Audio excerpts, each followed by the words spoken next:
성경 말씀은 누가복음 2장 15절부터 20절까지입니다. 신약 89쪽인데요.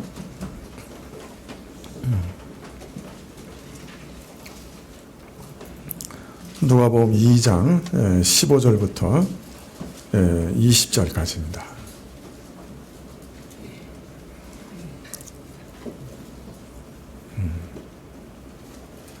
찾으신 줄 알고 봉독해 드리겠습니다. 천사들이 떠나 하늘로 올라가니 목자가 서로 말하되 이제 베들레헴까지 가서 주께서 우리에게 알리신 바 이루어진 일을 보자 하고 빨리 가서 마리아와 요셉과 구유에 누인 아기를 찾아서 보고 천사가 자기들에게 이 아기에 대하여 말한 것을 고하니 듣는 자가 다 목자의 말하는 일을 기이 여기되 마리아는 이 모든 말을 마음에 지키어 생각하니라.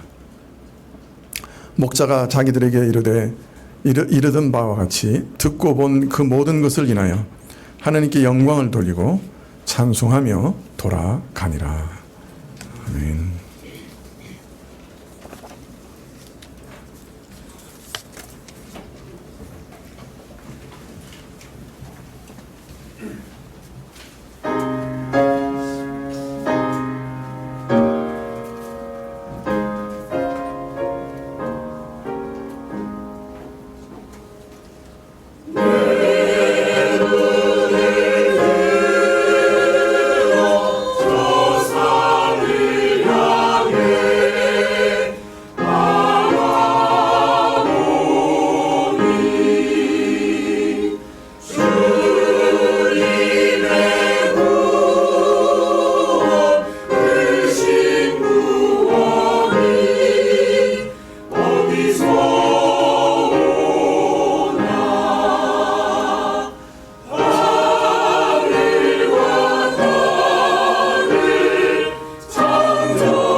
로마 황제가 다스리는 온 땅에 호적하라 명령을 내리니 수리아 총독 구레뇨의 관할 지역 유대에서도 모든 사람들이 호적하기 위해 본향으로 가던 때였습니다.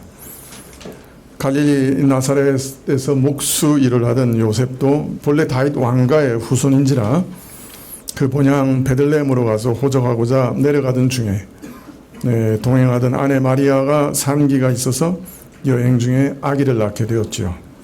그러나 유숙할 방을 얻지 못해서 아이를 낳아 구유에 누였습니다. 즉 소나 말이 있는 참 그 냄새나는 곳에서 짐승의 먹이통 위에 아이를 뉘었던 것이죠.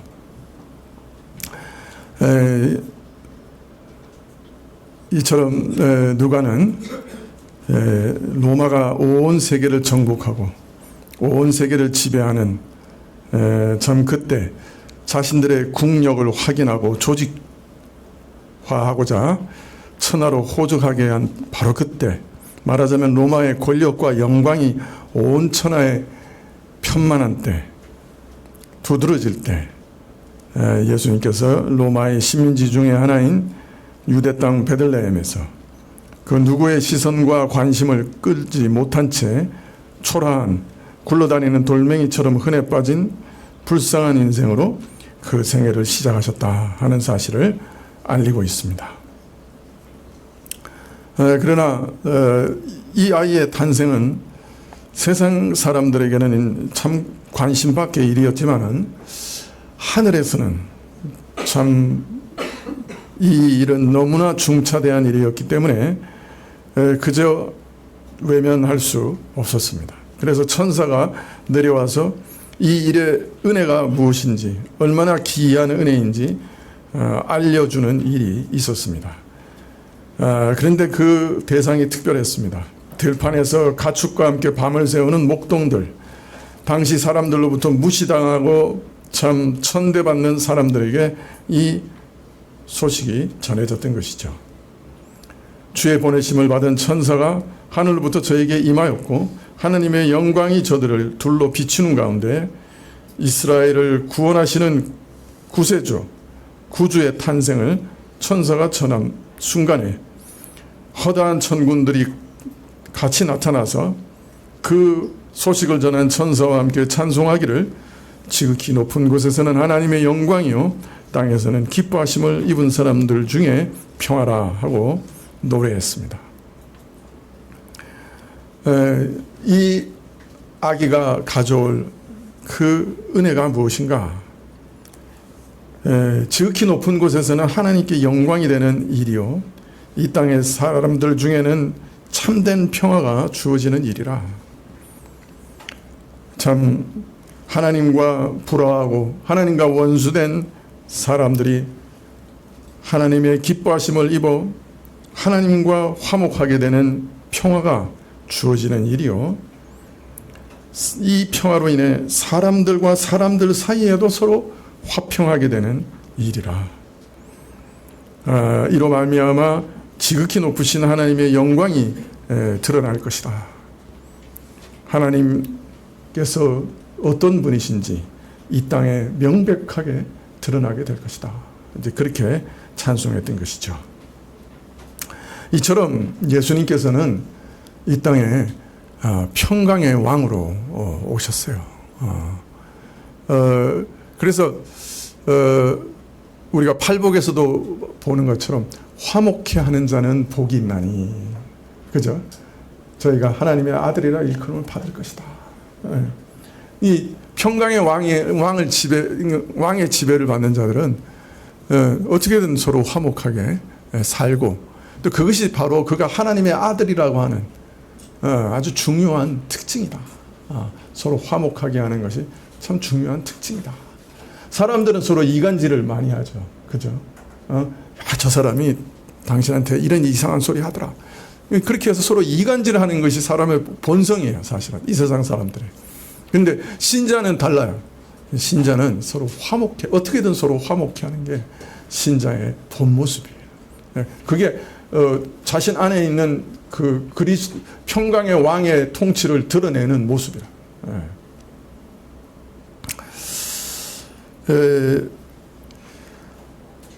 누가는 사실은 이 아우구스투스 시대에 이 평강의 왕이 오셨다 하는 것을 말씀하므로, 또 어떤 면에서는 이 평강의 왕이 주는 평화가 이 땅의 평화와 어떻게 다른가 하는 것도 암시하고 있다고 할 수 있습니다.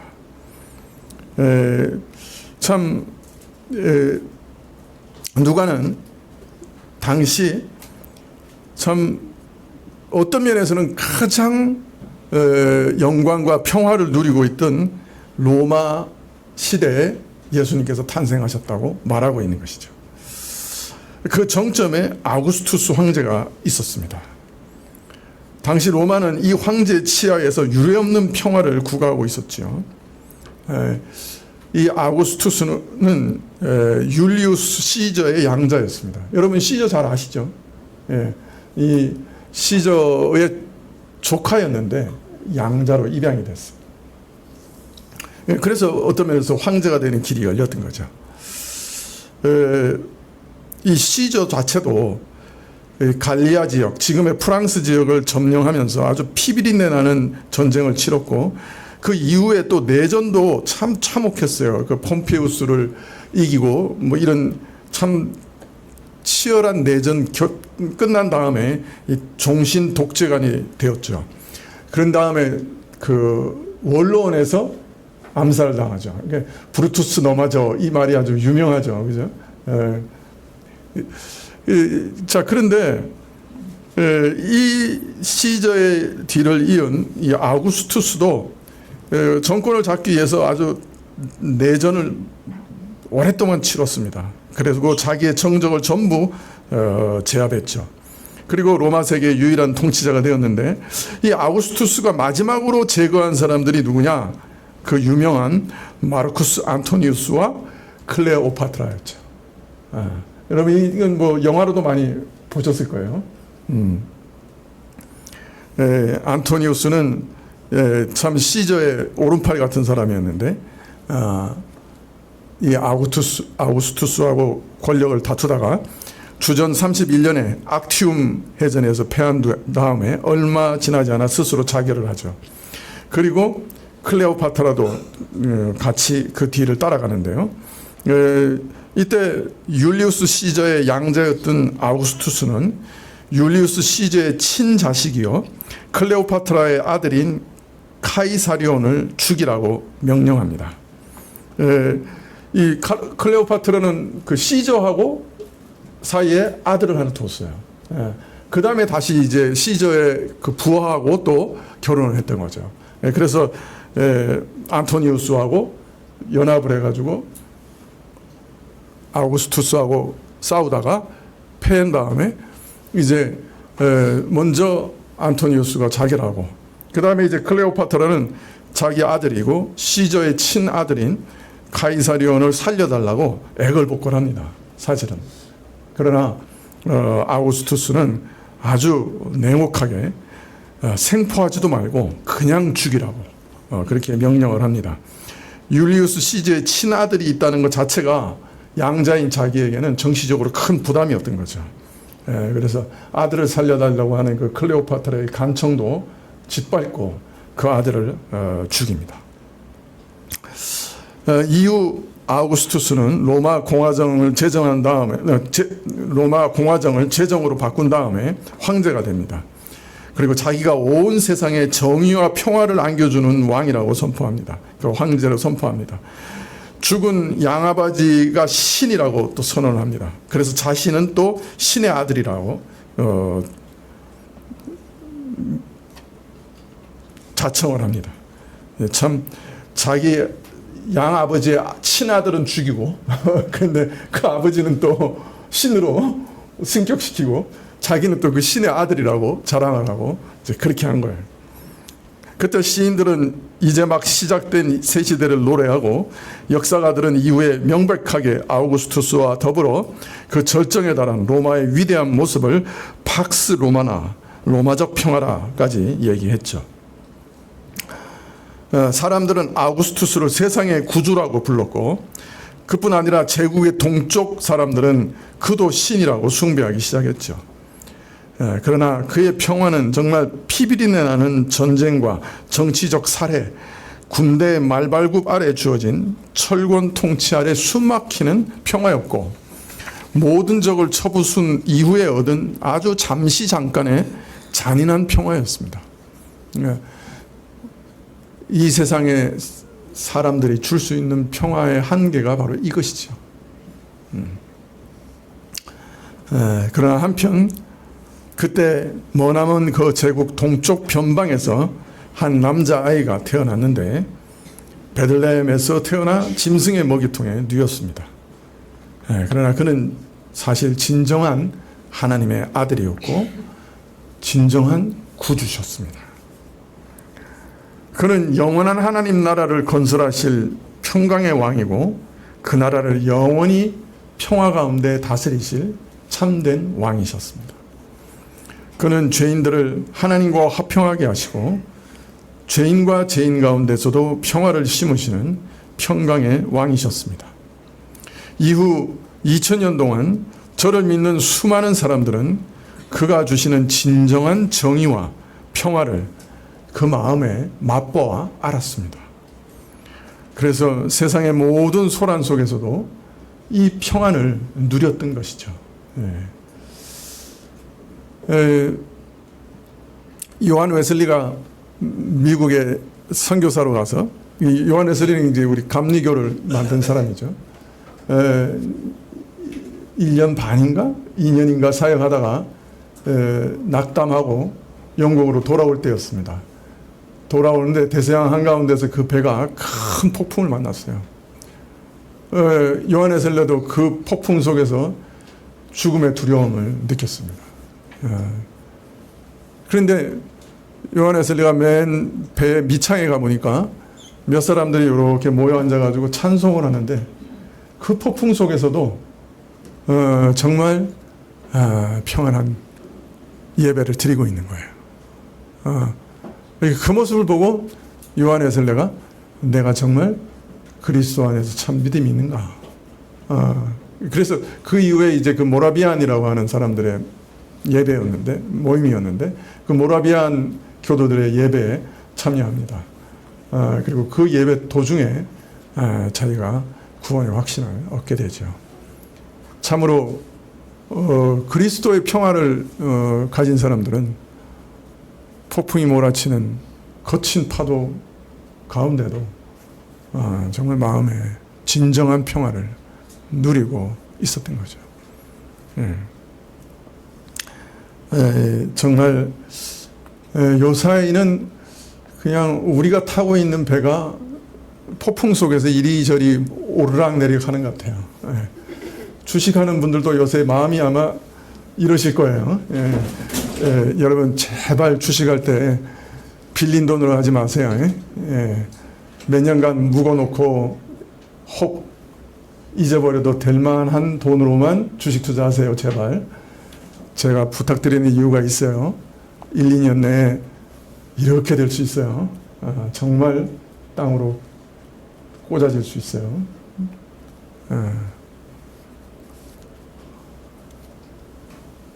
제 예상이 틀리기를 바랍니다만은 탐욕이 탑을 쌓을 때는 언젠가는 무너지게 돼 있어요. 그것이 인생의 법칙이에요. 지금 주식 투자하시는 분들 다시 말씀드리는데, 빌려서 하지 마세요. 한 3년간 못 찾아도 괜찮은 돈만 투자하세요. 참 말 안 듣더라고 그래.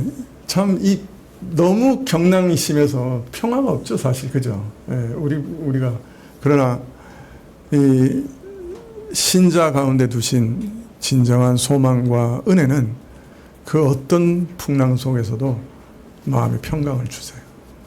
여러분에게 그 평강이 있으시기를 축원합니다.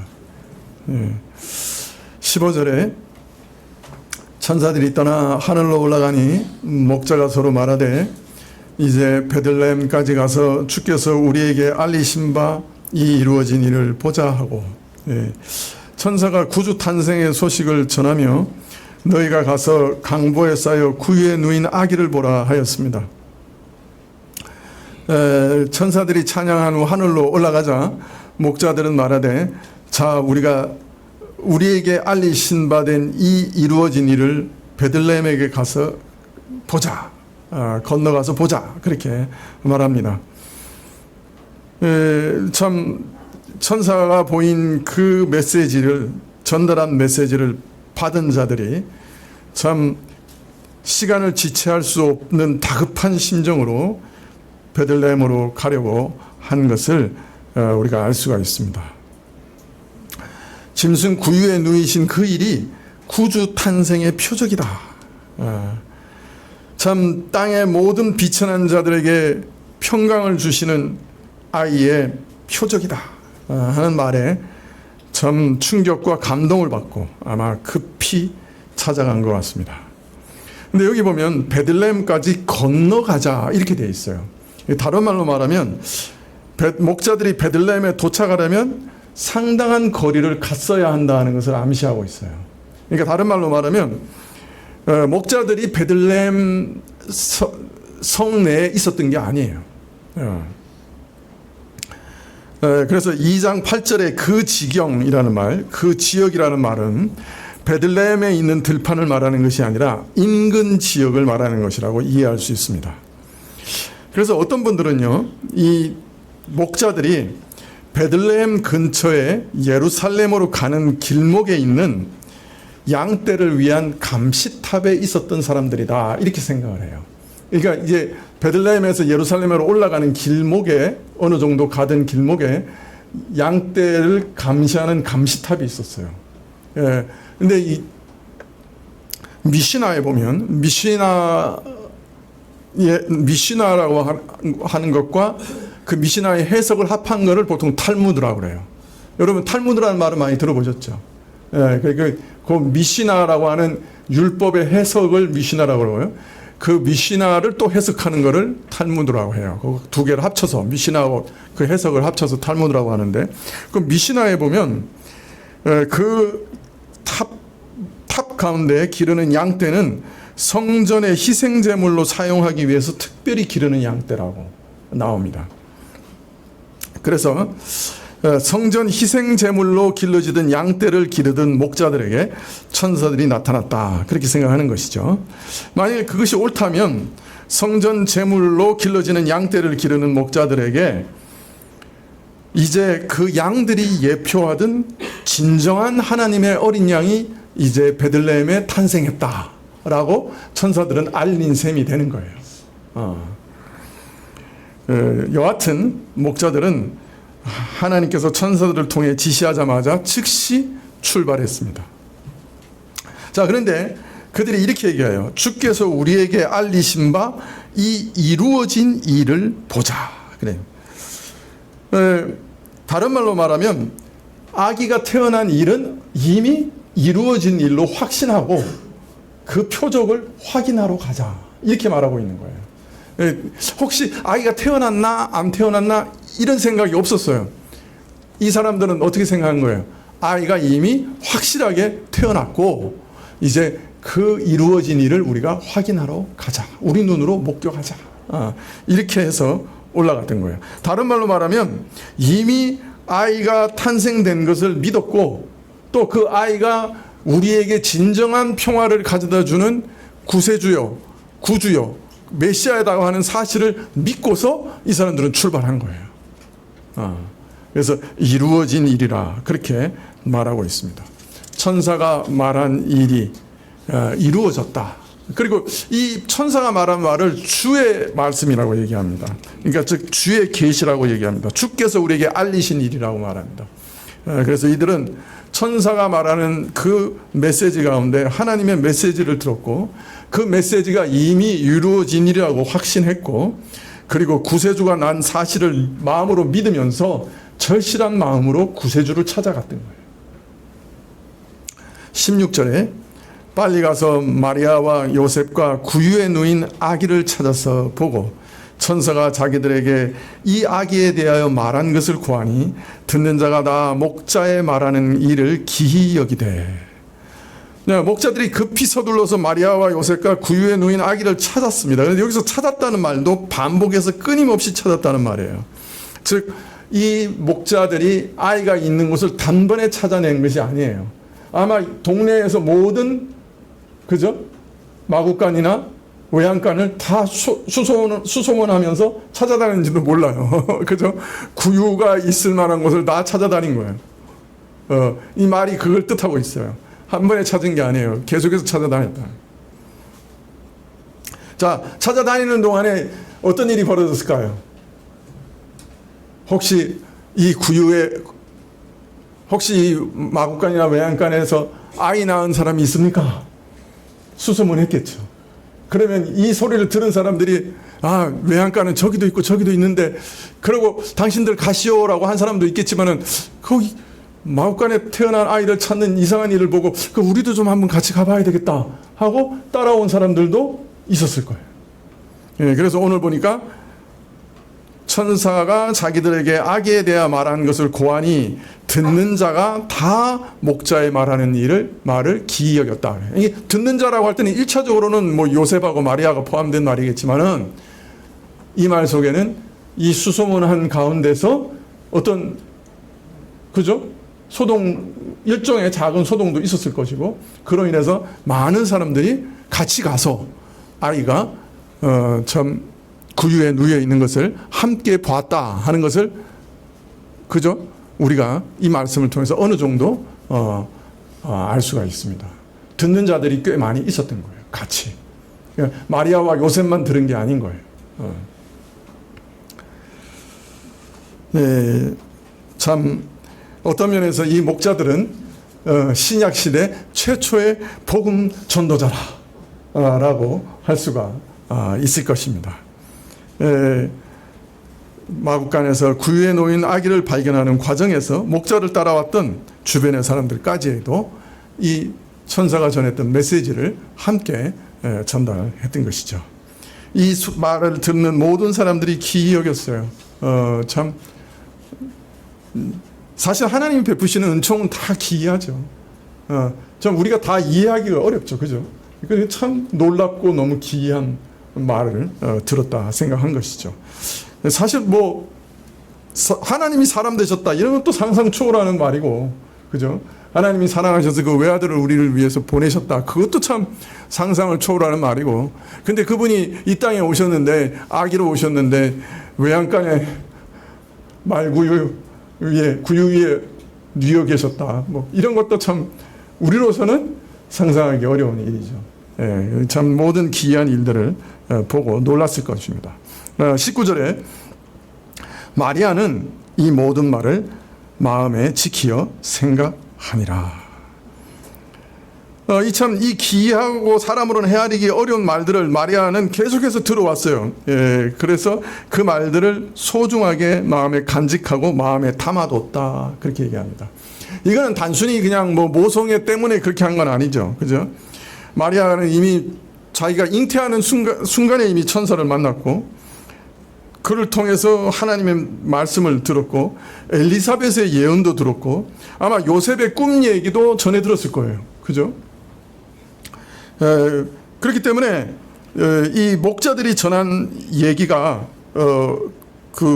낯선 건 아니었을 거예요. 그렇지만은 이 목자들을 통해 천사가 얘기한 사건이 이전에 경험한 일들과 어떤 관계가 있는가? 이 메시지는 도대체 어떤 의미인가? 이런 것들을 깊이 묵상하면서 그 마음을 마음속에 깊이 새겨놨던 거죠. 여러분은 어떻습니까? 사실 이상하게 우리 인생 가운데 마음에 이렇게 깊이 새겨져 있는 말들이 있어요. 그 말들이 우리 마음에 이렇게 용기를 주고 힘을 주는 거예요. 그 미국의 어떤 여자아이가 이렇게 뭐라 그래서 입술이 이렇게 뒤틀린 걸 뭐라 그래요? 네?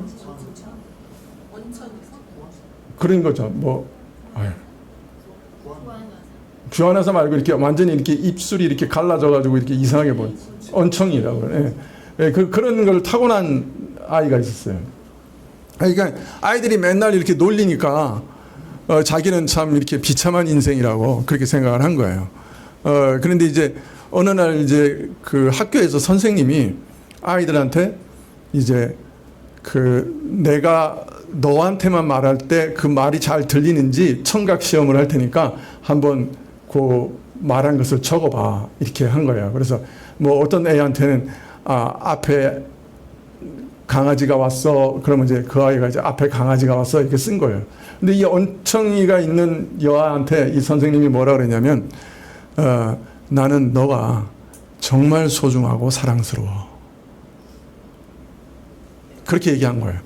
그러니까 이 아이는 그런 얘기를 평생에 거의 듣지 못하다가 그 얘기를 들으니까 너무 놀래가지고 그걸 원래는 받아 적어야 되는데 뭐라고 그랬냐면 선생님 정말요? 그러고 되물었어요. 그랬더니 선생님이 다시 그 아이에게 나는 정말 너가 너무 사랑스럽다. 너는 네가 앞으로 어떤 사람이 될지 나는 정말 기대가 된다. 그렇게 다시 얘기해 준 거예요. 그것이 그 아이에게는 평생 마치 이렇게 마음에 이렇게 그 비석에 새겨진 것처럼 새겨진 거예요. 그래서 그 아이가 나중에 이제 그 자신하고 동일한 사람들을 치료하고 또 상담하는 그런 아주 훌륭한 상담자가 됐다고 하는 얘기를 들은 적이 있습니다. 그 인생에 우리가 어떤 때는 정말 이렇게 그죠? 막 화인 찍은 것처럼 딱 찍히는 말들이 있어요. 특별히 그 나쁜 말들도 그런 게 있지만은 그러나 우리 인생을 항상 인도해주는 그런 말들이 있는 거죠. 특별히 신자에게는 하나님의 말씀이 그런 것들이 있어요.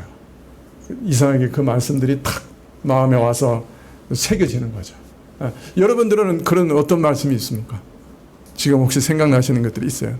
평생 마음에 간직하고 있는 성경 말씀이 있으세요?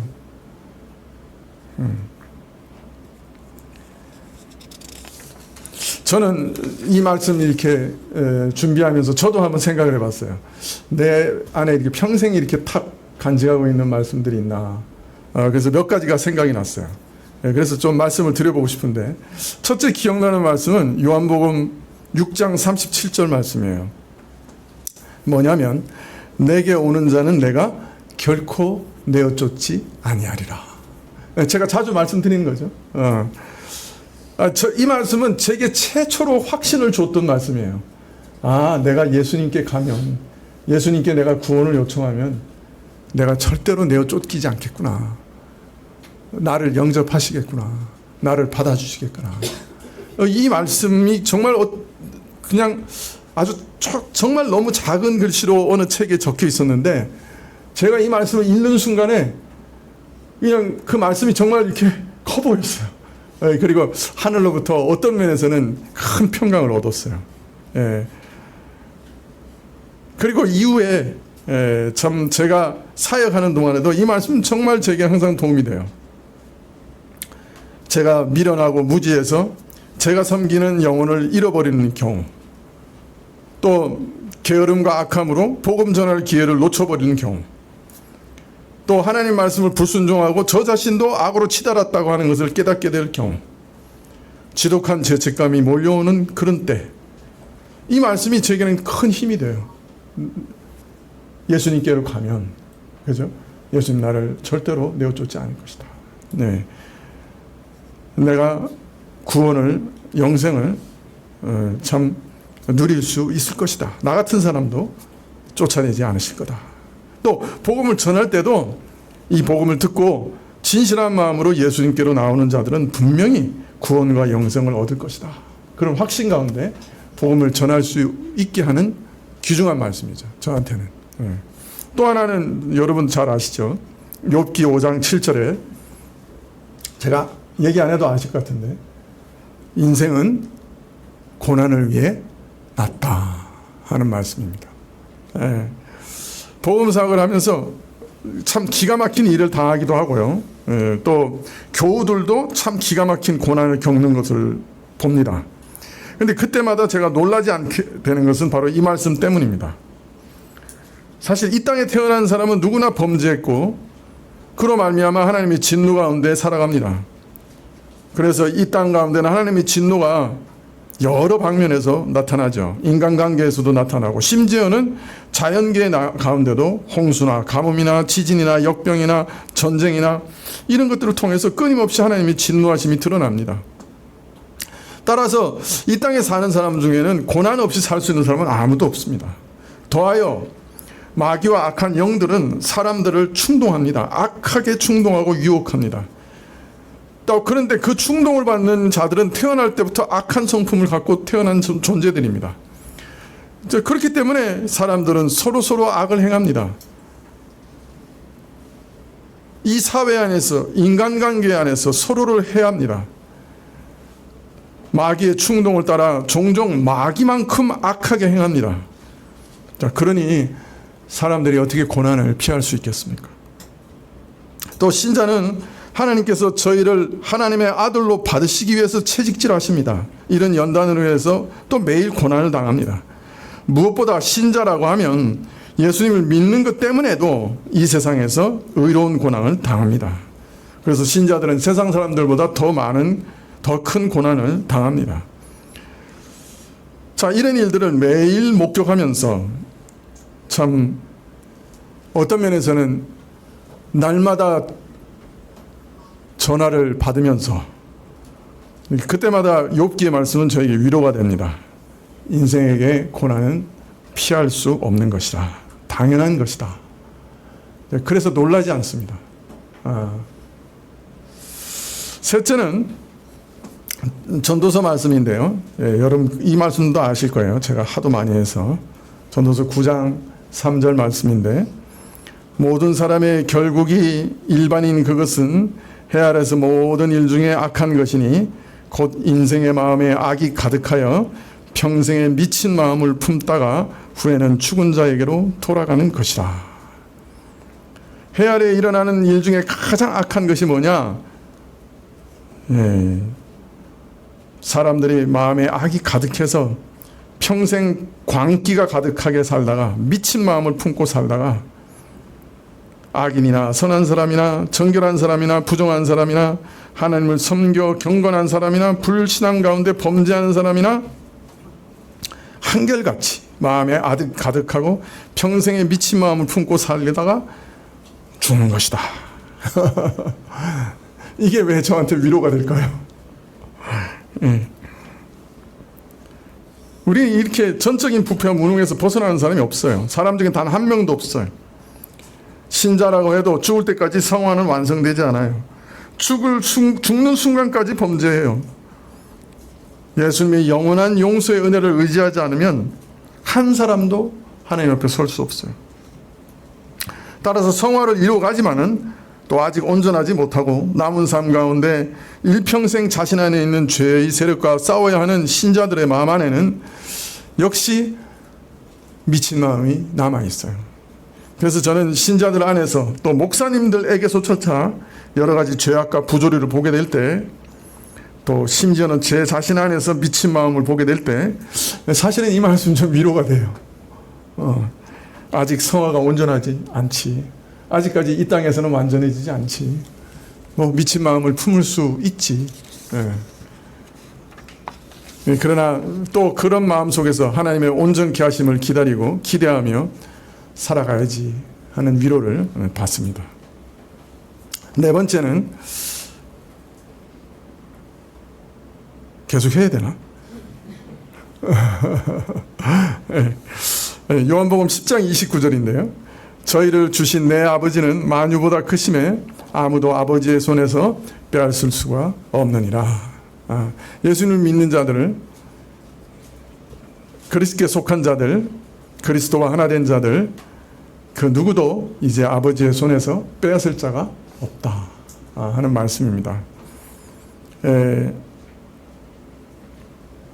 전능하신 하나님 손에서 누가 우리를 빼앗아갈 수 있겠어요? 그죠? 우리 자신도 못 뺏어나요. 목회하다 보면은 참 위태롭게 보이는 신자들을 보게 돼요. 믿음이 흔들리고 참 제게 와서 참 안 믿어진다고 막 그러시는 분들 보게 됩니다. 그럴 때마다 저는 이 말씀 의지합니다.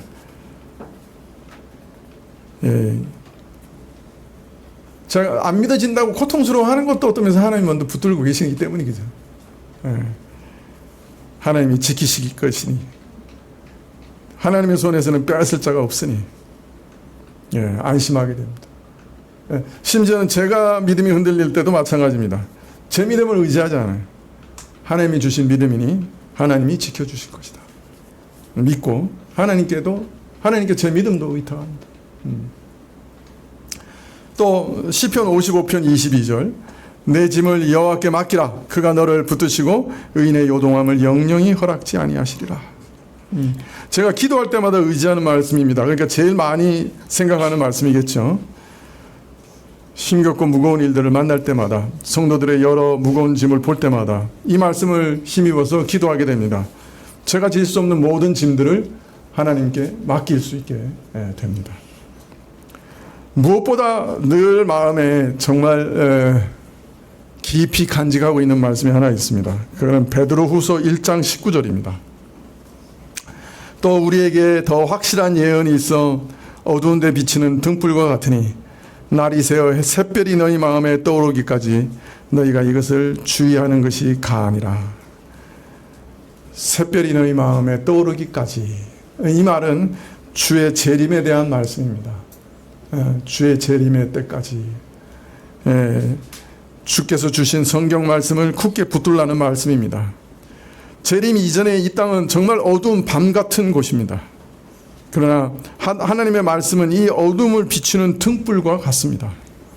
샛별이 떠오르기까지, 내 마음속에 샛별이 떠오르기까지, 주께서 재림하시기까지 너는 이 하나님의 말씀을 붙들어라. 제 마음 안에 이 말씀이 예수님 믿은 아주 초창기에 와서 이렇게 새겨졌어요. 늘 주의 새벽빛을 기대합니다. 주의 재림을 기대합니다. 그리고 그 재림의 빛이 비치기 전까지 주의 말씀을 붙들어야 되겠다 생각합니다. 마지막으로 요한일서 3장 2절 이건 한번 꼭 말씀드리고 싶었어요. 사랑하는 자들아 우리가 지금은 하나님의 자녀라. 장래에 어떻게 될 것은 아직 나타나지 아니하였으나 그가 나타내심이 되면 우리가 그와 같을 줄을 아는 것은 그에 계신 그대로 볼 것을 인함이니 주를 향하여 이 소망을 가진 자마다 그의 깨끗하심과 같이 자기를 깨끗하게 하느니라. 주의 재림하실 때 우리에게 주시는 영원한 부활의 몸은 어떤 모습일 것인가? 그 모습을 지금은 정확하게 알 수 없지만은 하나 분명한 것은 그 부활의 몸은 예수님이 입으신 부활의 몸과 똑같을 것이다.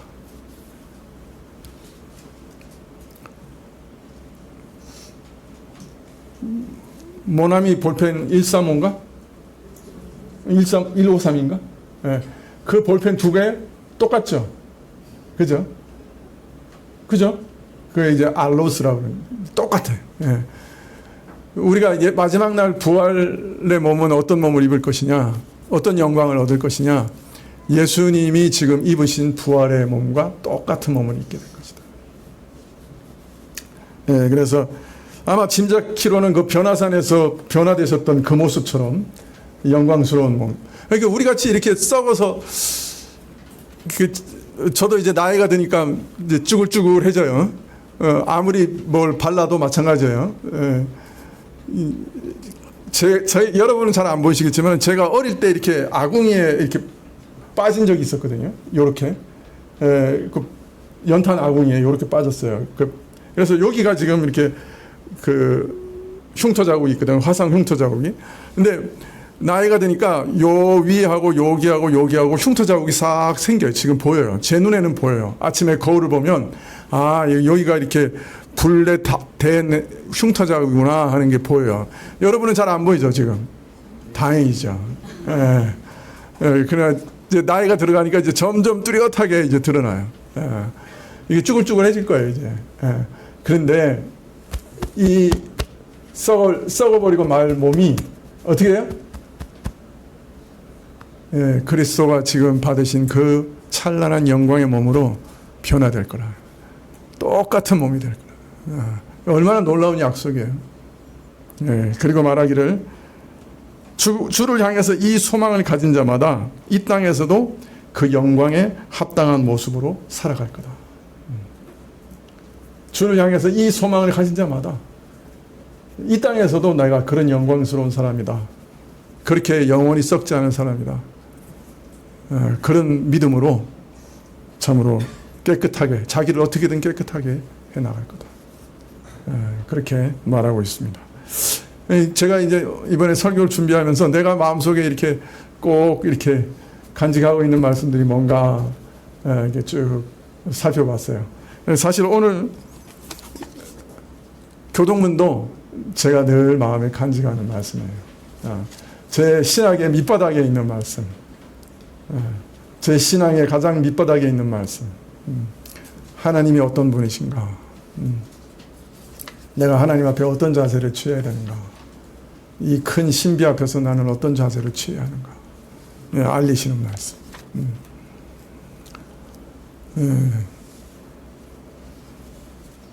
여러분은 어때요? 어떤 말씀이 여러분 마음에 늘 새겨져 있어요? 그 빛이 여러분의 인생을 이렇게 인도하는 말씀이 혹시 있습니까? 제가 말씀드렸던 말씀들은 어느 순간에 제 마음에 이렇게 새겨진 말씀. 그리고 그거 잊어지지 않고 이 말씀들이 내 인생을 인도해가는 그런 말씀이라고 할 수 있습니다. 자, 20절에 목자들은 자기들에게 이른 바와 같이 듣고 본 그 모든 것으로 인하여 하나님께 영광을 돌리고 찬송하여 돌아가니라. 하늘에 찬송이 울려 퍼졌는데 이제는 땅에서 목자들이 찬송하면서 돌아갑니다. 하늘에 울려 퍼졌던 찬송은 이제 땅에서도 다시 울려 퍼집니다. 사실 오늘 이 누가가 예수 그리스도의 탄생에 대해서 이렇게 자세하게 쓰고 있는 그 목적도 바로 이것이죠. 그 의도도 바로 이것이죠. 하나님께서 진정한 구원자를 우리에게 보내주시니 은혜를 우리도 기뻐하며 찬양토록 하기 위해서 이것을 기록하신 것이죠. 하나님의 은혜를 깨닫고 마음에서 하나님을 찬송케 하시려고 하는 것이 궁극적인 목적이죠. 근데 사실 복음 선포가 거기에 도달하지 못하면 또 아무 소용도 없어요. 예수님이 이 땅에 오신 일을 기뻐하고 찬송할 수 있을 때 비로소 우리는 우리 자신이 복음을 깨달았다고 하는 것을 확신할 수 있기 때문이죠. 그냥 그 사실을 아는 것, 그걸로는 아무 소용없어요. 그러나 그것이 내 마음을 움직이고 내 마음 깊숙한 곳에서 찬송을 터뜨려 예수 그리스도를 향해 감사하고 또 그 감사를 찬송으로 노래하는 것, 이것이 그런 일들이 일어나야 되는 거예요. 그렇지 않으면 바로 깨달은 게 아니에요. 복음을 바로 들은 게 아니에요. 그리스도의 복음을 바로 깨달은 사람은 마음속에서 주님을 찬송하기 마련이에요. 아, 참 저같이 비천한 자에게 이런 은혜를 주시다니요. 참으로 감사합니다. 영원히 찬송할 일입니다. 그 은혜를 생각할 때마다 찬송하게 되죠.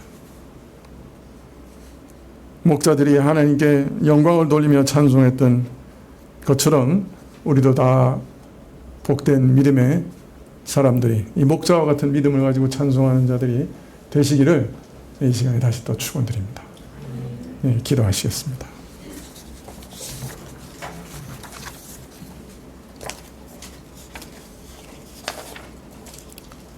네, 티끌 가운데서 다시 티끌로 돌아가 소망 없이 영원히 억울함과 답답함과 울분 가운데서 살아가야 할 인생을 주의 아들의 보혈로 구원하시사 상상할 수 없는 영광의 자리에 참여케 하시고 하나님의 아들의 위치에 세우신 그 은혜가 우리 심령에 진정 믿어지게 하시고 그로 인해 저희 심령에서부터 찬송이 터져나올 수 있도록 허락해 주십시오.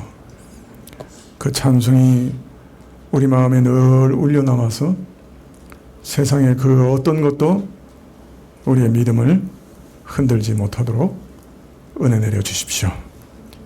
예수님의 이름으로 기도합나이다. 아멘.